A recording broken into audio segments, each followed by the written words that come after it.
We finally had our first glimpse of Stu Macher in a new Scream 7 trailer. Yes, in all his glory, we saw Matthew Lillard as Stu as he appeared in a pixelated message of sorts to Sidney Prescott. You can see the photograph on screen right now, you know, of the screen grab from the trailer, but this whole Stu discussion got me thinking, why is Stu actually back?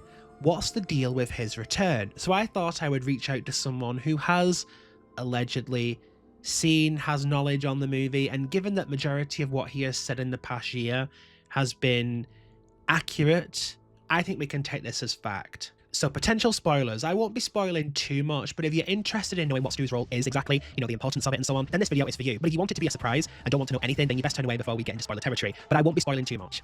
So there's a lot of people claiming to know and understand what exactly Stu's role is in Scream 7. Some have claimed it's simple AI technology. Others are longing for him to be alive and so on. So I'm not sure which spectrum you guys fall into, but I think I can provide some clarity on this situation without actually spoiling the film or Stu's return. Stu hasn't been seen since 1996 when he faced off against Sydney in the final act of the movie and she threw a TV onto his head, killing him. Stu is definitely dead. But as Scream 7 comes out and we hit 2026 in universe, he will take center stage as the main antagonist of this particular Ghostface outing. How can this happen, you ask, with Stu being dead and all? Well, the truth is, and this is where we lean into spoilers a little, Stu is back in 7, but it's through the AI medium. But it isn't just that simple. He isn't just back because of AI.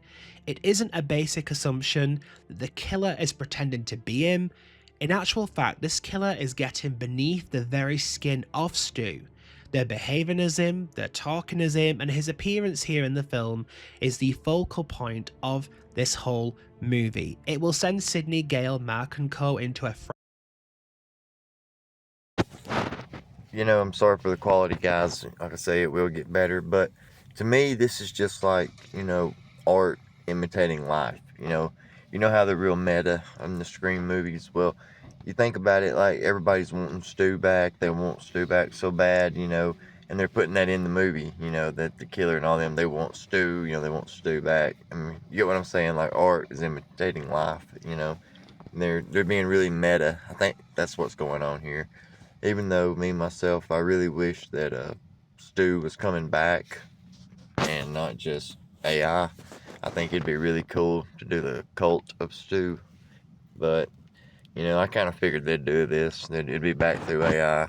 But it will be interesting to see the guy trying to be like worship just Stu. Instead of like the Scream killers, which they've done over and over again.